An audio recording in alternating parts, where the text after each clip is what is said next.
Good morning. Good morning, geometry students. This is a video on instruction for Desmos geometry. So the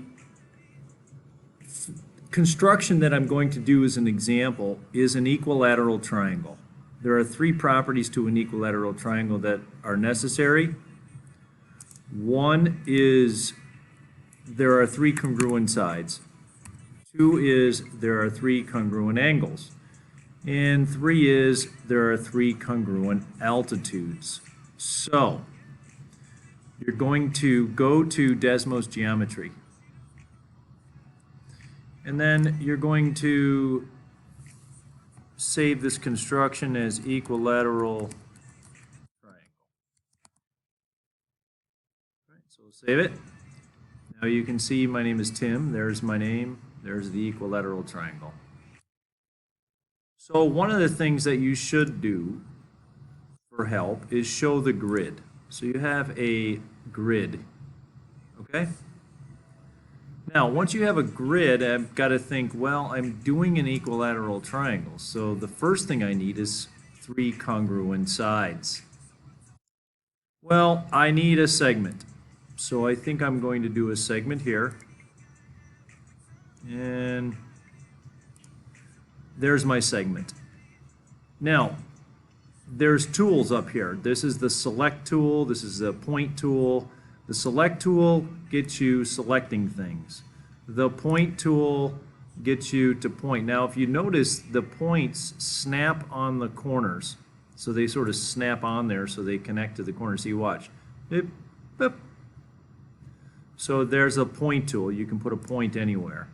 Now, if you make a mistake, you can do the undo button, and that gets rid of it.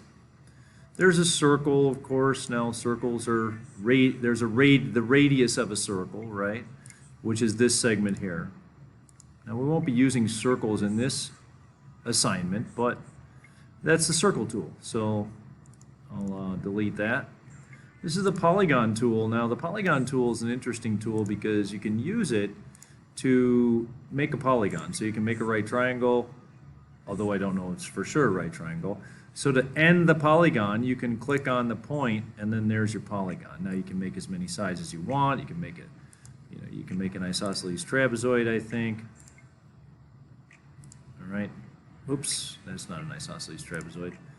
So an isosceles trapezoid, if you want to make an isosceles trapezoid, it has two congruent sides, and so you can make it like that. Now you have to show, okay, so then you click on it again, you click on a point again, and that closes the polygon. Okay, so and then there's an angle. Now if you want to measure an angle, that's what this tool is for right here. So if I click on that, I'm going to measure one of these angles by hitting 3 points in the angle, the vertex in the middle. Okay, so that tells me that that angle is 117 degrees. Now if I wanted to measure another angle, let's say this one right there, this corner one here, I would click on this point, and this point. Now you can see that these two angles are supplementary. That's one of the properties of a isosceles trapezoid, is that the consecutive angles are supplementary. And we can measure this one too. This one's going to give us 63 degrees too. Okay, and then this one should give us 117. Click, click, click. All right, so there's the angle tool. Now the segment tool is pretty self-explanatory. You can click on a segment, click on a segment. The line tool is pretty you can click on a line, a point, 2 points make a line. Array, okay, there's array. Now vectors are interesting because vectors have magnitude and direction. So if I want to click on this here, I can click on that, and it'll tell me a little bit about that vector. Okay, so I can tell me more about that vector if I wanted to. So anyway, the vectors are really cool. They show magnitude and direction, or length and direction. But anyway, that's a vector. Now an arc I haven't played with too much.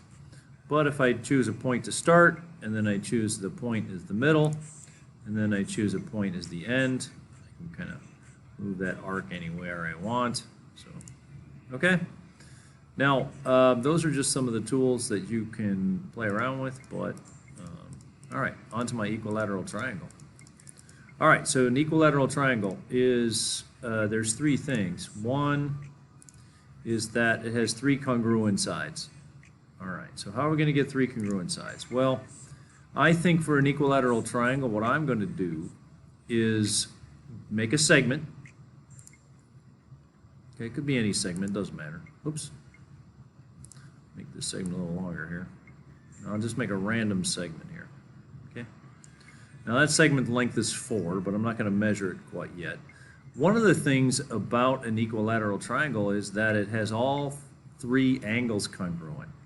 So what I'm going to do, because it's really hard to get another segment that's equal in distance, like I get a random pick a segment here, and if I randomly pick a segment, oops, that's a line, I don't want that. So if I pick this segment here, now it might look like an equilateral triangle, but I got to be sure because all sides got to be congruent. So I'm going to pick on that point, I'm going to click on it, see how it's highlighted, and then I'm going to measure the length of it. All right, I'm going to measure the length, and that's 3.91. Now I'm going to click on that again, and I'm going to measure the length again, and that's 3.89. So it's not the same. So in order to get those segments to be equal, what I need is a 60-degree angle right here. Okay? So I'll show you how I'm going to do that for this one.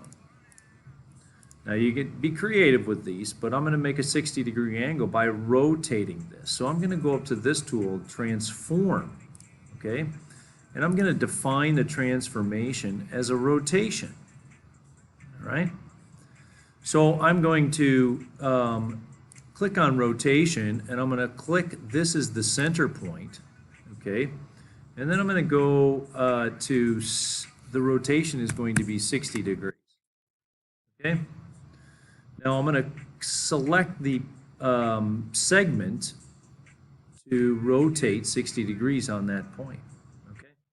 So I'm going to apply that to that one. So I took this segment, which is the same length, and I rotated it 60 degrees. Okay? Now I know that this angle right here is 60 degrees. Okay? And I know that this segment is the same as this segment. So what I'm going to do now is construct another segment, and I'm going to click on this point right here. It should snap to it. See how it kind of grabs it? Okay? You got to be careful. You got to grab it and then go to the other point and grab that. Now I should be able to now get all three sides equal. I'll label that. That's 4. Okay, we'll label that. That's 4. And I'm going to label that, and that's 4. So I have all three sides congruent. That's a little tricky with the equilateral triangle, but we did it, okay? So we had to rotate this bottom. Okay, so all three angles congruent. Well, all three angles are 60, so let's measure each angle. Is that one? I went up to my angle tool. I'm still at my angle tool, so I'm going to measure this angle. So I have to go around it like that. Okay? And then I have to measure the last angle, which should be 60. Okay? Very good. Now, the angles are all equal, so I have three congruent angles. Now the next one says three congruent altitudes. So what is an altitude? Right? You have to know what that is. So you say, all right, well, an altitude goes from a vertex perpendicular to the opposite side. Okay? So what I have to do now then is go to my point tool, all right, and then I have to construct a perpendicular. Okay? So I have to construct a perpendicular, and I think I'm going to go this point and this line right here. See the perpendicular? See how it's perpendicular? And then I'm going to click on this point. Now I have myself an altitude, okay? But what I need to do is hide this line and create this altitude here. So I'm going to create a segment from here to here, okay? So right there, right? Now what I'm going to do is I'm going to select this line here, and I'm going to hide it. So now I have an altitude. Now, in order to tell me it's an altitude, I have to measure the angle. So I'm going to go 1, 2, 3. Okay? So now I have an altitude here, and then I can measure it, of course, if I wanted to. All right, it's 3.46. So now I have to repeat that twice. I have to repeat it on this one and this one. So I'm going to do that again. And let's talk through it. Okay, I'm going to go to select, and then I'm going to go to perpendicular, and I'm going to go from this line to this point. Okay, and then I'm going to hit a segment here, and I'm going to go from here to here, and then I'm going to hide this line. Okay, and then I'm going to measure this segment, and I should get 3.46. Okay, last but not least, all right, I'm going to get another perpendicular through this one and this one. Okay, and then I'm going to get a segment, and I'm going to pop a point here, put a point there, hide the line. Okay, and then measure the segment. All right, so you can see all three altitudes are congruent. Now I need this 90-degree angle here. Okay, and this 90-degree angle right here. All right, so I have 3 congruent angles, 3 congruent sides, and 3 congruent altitudes. So now what I'm going to do is take a screenshot. Okay, take a screenshot. I've got to make sure I have all those properties, and I'm going to do a screenshot.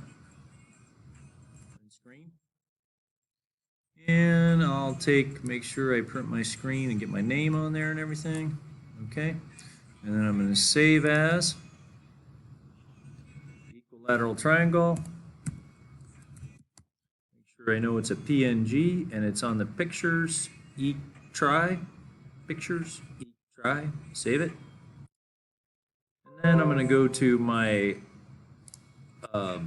document, and then I'm going to insert an image from my computer, and I'm going to go to my pictures, and I'm going to find EQ.